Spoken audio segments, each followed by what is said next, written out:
Cuando te vacunás, te estás protegiendo a vos y a quienes te rodean. Por eso, tengas la edad que tengas, acércate al centro de salud para informarte si es necesario que completes o refuerces alguna vacuna. El calendario nacional contempla vacunas para cada etapa de la vida. Son gratuitas y obligatorias en hospitales y centros de vacunación de todo el país. Ministerio de Salud, Presidencia de la Nación. Muy bien, acá estamos con Pablo Bombey, ¿lo dije bien?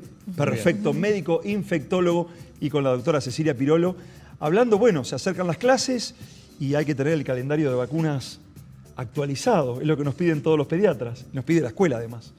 Así es, al ingreso escolar hay que recordar que hay que dar una dosis de refuerzo de una vacuna que se llama triple viral. Triple viral tiene sarampión, paperas y rubiola. Y en este momento es fundamental porque sabemos que hay casos de sarampión. Exacto, ha rebrotado. Exactamente, en Capital y en algunas áreas del conurbano, así que es muy importante que los chicos a los 6 años tengan esa segunda dosis, porque ya tuvieron una dosis a los 12 meses, así que al ingreso escolar, 5 o 6 años. Al ingreso escolar, pero los que inician la etapa primaria, digamos, los 6 años. Exactamente, el ingreso escolar de la etapa primaria. ¿Y después a los cuántos años se vuelve con esa dosis? ¿O es esa dosis sí recibió la del año y el ingreso escolar ya está, son 2 dosis. Después en cualquier momento alguien que no tenga actualizado el esquema lo puede actualizar, pero hay que acordarse que a los 5 o 6 años es la segunda dosis de la triple viral. Okay. Después hay otra vacuna que también se da a los 5 o 6 años, que es la de triple bacteriana, difteria, tos convulsa y tétanos. Esa también es una dosis muy importante porque hay que aplicarla en ese momento. Y después de poliomielitis se completa el esquema, se completa la cuarta dosis contra la poliomielitis al ingreso escolar, con una vacuna que se llama OPV, que es la vacuna oral contra la poliomielitis, depende a nivel público, es oral. Hay algunos chicos que en el ámbito privado se dan la vacuna contra polio inyectable, pero lo importante es tener la cobertura al ingreso escolar de esas 3 vacunas y estamos aclarando el ingreso escolar en la escuela primaria. Y después en sexto grado, más o menos cuando tienen 11 años, se tienen que dar un refuerzo de la triple bacteriana, ¿no? Exactamente, pero en este caso es la triple bacteriana acelular, que es distinta a la triple bacteriana que se da al ingreso escolar. También a los 11 años hay que recordar que hoy en día se da la vacuna contra meningococo y también hay que recordar que se empieza la vacunación tanto en niñas como en niños contra el VPH o HPV, depende de cómo uno lo denomine. ¿Esto es obligatorio? Esto es obligatorio. Una vacuna que está en calendario significa que es obligatoria y es gratuita.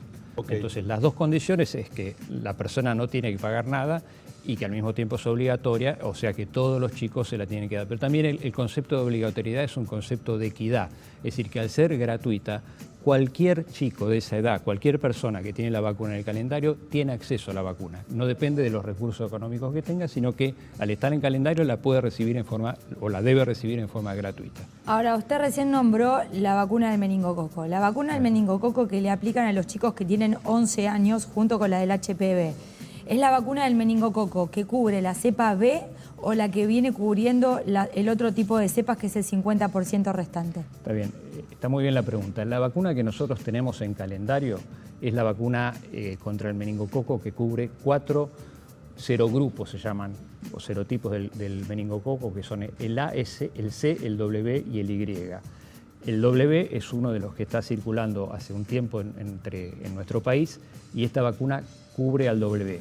Cuando se incluyó en el calendario a los 11 años y también a los 3, 5 y 15 meses, ese era uno de los 2 grupos predominantes y esta era la única vacuna que estaba disponible. No teníamos vacuna contra el B larga, que es otra vacuna más reciente, más nueva, que por ahora no está en calendario, pero bueno, de acuerdo a la epidemiología del meningococo, seguramente en algún momento se evaluará su inclusión. Le pregunto porque si bien en los hospitales públicos están poniendo la que usted dice que está en el calendario, la otra cepa, que es el 50%, que es la del meningococo B, en los establecimientos privados hay gente que se la puede colocar y que es una vacuna que es extremadamente cara, digo, porque muchos pediatras incluso la están pidiendo y hay muchos padres que se desesperan porque dicen, ¿cómo?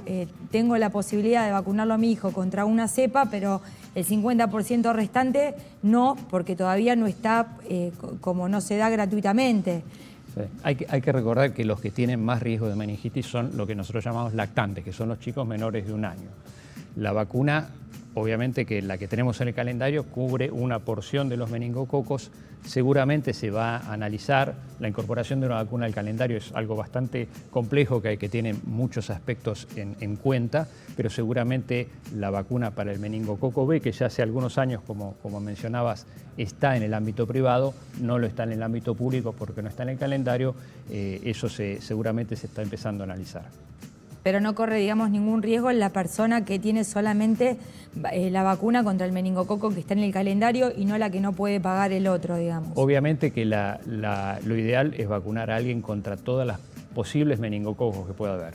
El W cubre un porcentaje importante, pero bueno, el B, que es el otro serogrupo que está empezando a circular y aumentando en los últimos años, también hay que pensar en tenerla incorporada en el calendario. Y me pareció interesante lo que usted decía, que si bien no es un grupo de riesgo, cuando están en nuestro país, es importante que los adolescentes cuando van a viajar al exterior pregunten acerca de la vacuna del meningococo por el tema de que cambia la cepa, ¿no es cierto? Sí.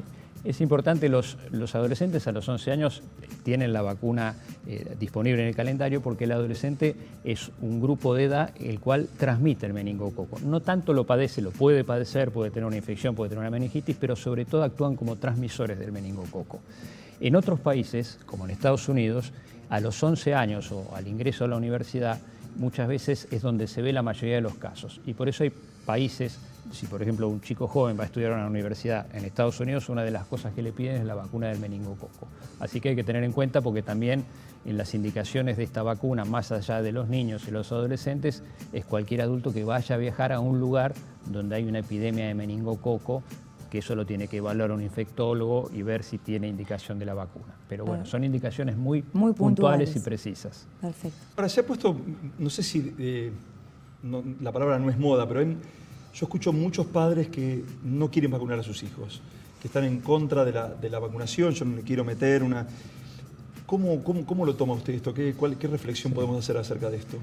La realidad es que esto es un fenómeno mundial que se ha visto al tener buenas campañas de vacunación o buenas coberturas de vacunación, y esto ha pasado con el sarampión, la comunidad pierde perspectiva del riesgo de la enfermedad. Es decir, uno dice, bueno, yo vacuno contra sarampión, no veo casos de sarampión, y alguien me dice o leí en algún lado que la vacuna contra el sarampión puede provocar algo, la gente dice, ¿por qué voy a vacunar a mi hijo si no hay sarampión? La realidad es que eso generó el brote de sarampión que tenemos no solo acá, en todo el mundo. Generó el hecho de no vacunarse. En todo el mundo, la baja en la tasa de cobertura de vacunación. Entonces es muy importante no dejarse llevar por mitos, por cosas que se dicen, sino por la evidencia científica. Y la realidad es que el sarampión, por ejemplo, es una enfermedad que generalmente pasa y sobrevive a las personas, a los chicos también, pero hay un grupo que puede tener secuelas o morirse por el sarampión.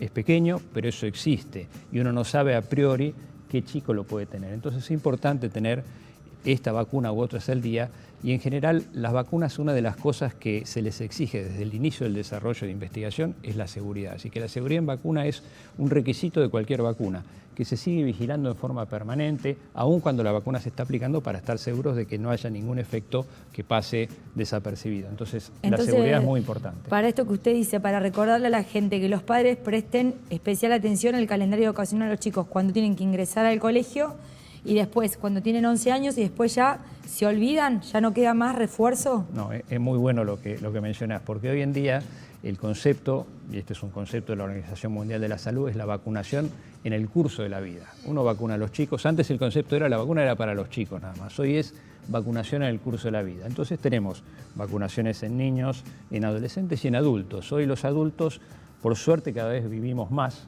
Cada vez hay más gente mayor de 60 años, la expectativa de vida ha aumentado muchísimo, entonces tenemos adultos mayores que están en riesgo de gripe, que puede ser una infección grave, de neumonía por neumococo, que puede ser una infección grave, en fin, tétanos. Los casos de tétanos ocurren en adultos y no en chicos, porque el adulto se olvida de revacunarse cada 10 años. Cada 10 años. Exactamente. Entonces es importante que el adulto también tenga conciencia de la importancia de la vacunación y tenga al día las vacunas. Yo mencioné 2 de ellas, pero hay otras vacunas que sí, tienen en realidad que tener sería bueno que tengamos también los adultos, que me hago cargo, de tener nuestro calendario también de vacuna, porque siempre nos acordamos, como bien dice el doctor, con el de los chicos. Y lo tenemos presente, pero ¿tu calendario de vacuna lo tenés? Sí, pero porque... Bien, porque sos doctora. No, pero más allá de porque soy doctora, porque le pasa también a muchas mujeres que lo vuelven a recuperar cuando son madres, porque te lo piden por el tema de tener cubierta la rubiola, por tener cubierta también el tema del tétano, por las dudas de que el parto sea una cesárea en un parto. Entonces, eso uno lo tiene como más al día siendo mujer, porque el obstetra te lo pide en el momento que estás embarazada. Pero por lo general me pasa de tener pacientes que terminan la edad escolar o que un poco se emancipan de los padres, pierden el calendario de vacunación y uno no sabe cuándo se fueron. Por ejemplo, los hombres se dieron la última dosis de doble adultos. Entonces ahí sí, si el paciente no se acuerda, hay que vacunarlo igual. O sea, paciente que llega al consultorio sin carnet de vacunación, uno se tiene que hacer de cuenta que no se vacunó, digamos. En la mujer embarazada es un momento de vacunación muy importante. Claro. La mujer embarazada tiene mayor riesgo de complicaciones de gripe, entonces se tiene que vacunar por eso y para proteger al recién nacido contra la gripe, porque la vacuna lo protege al chico en los primeros 6 meses, y también con una vacuna que mencionamos antes para el adolescente, que es la triple bacteriana celular, porque la mujer puede tener tos convulsa, puede tenerla y no ser grave, pero también al vacunarse le pasa anticuerpos, le transfiere anticuerpos al chico y lo protege en esos primeros meses y disminuye la mortalidad por tos convulsa en los chicos en los primeros 6 meses, y eso está demostrado en nuestro país y en otros. O sea que hay varias instancias de vacunación. El embarazo es un momento muy, muy oportuno y muy importante de protección de la embarazada. Y aprovechemos para contarle a las mujeres que quieren tener hijos y que están en edad fértil y que se están preparando para ser madres, que es importante, si se van a dar la vacuna de la rubiola, que estén un tiempo sin quedar embarazadas, porque es potencialmente tóxico para el feto, ¿no es cierto? Sí, las vacunas a virus vivos atenuados, como son la triple viral, que incluye rubiola, sarampión y paperas, hay que darlas y esperar por lo menos un mes para embarazarse. Entonces, es importante que la mujer embarazada llegue al embarazo teniendo esta vacuna dada. Así que chicas en edad fértil tienen que tener esta vacuna, asegurarse de haber tenido varicela o si no estar vacunada. Así que son enfermedades que cuando una mujer la padece en el embarazo genera mucha angustia y a veces no pasa nada y otras veces sí. Entonces es muy importante estar protegida contra estas enfermedades. Perfecto. Muy bien, muchísimas gracias. Gracias a ustedes. Así que a vacunarse, a tener en cuenta el calendario, y no solamente los chicos, también los adultos. Muchas gracias. Gracias. Nosotros nos vamos a un corte en este programa que hemos denominado Hoy nos toca verano, aquí en el canal de la ciudad, y nos vamos viendo Mar Chiquita. Pausa y ya volvemos con mucho más.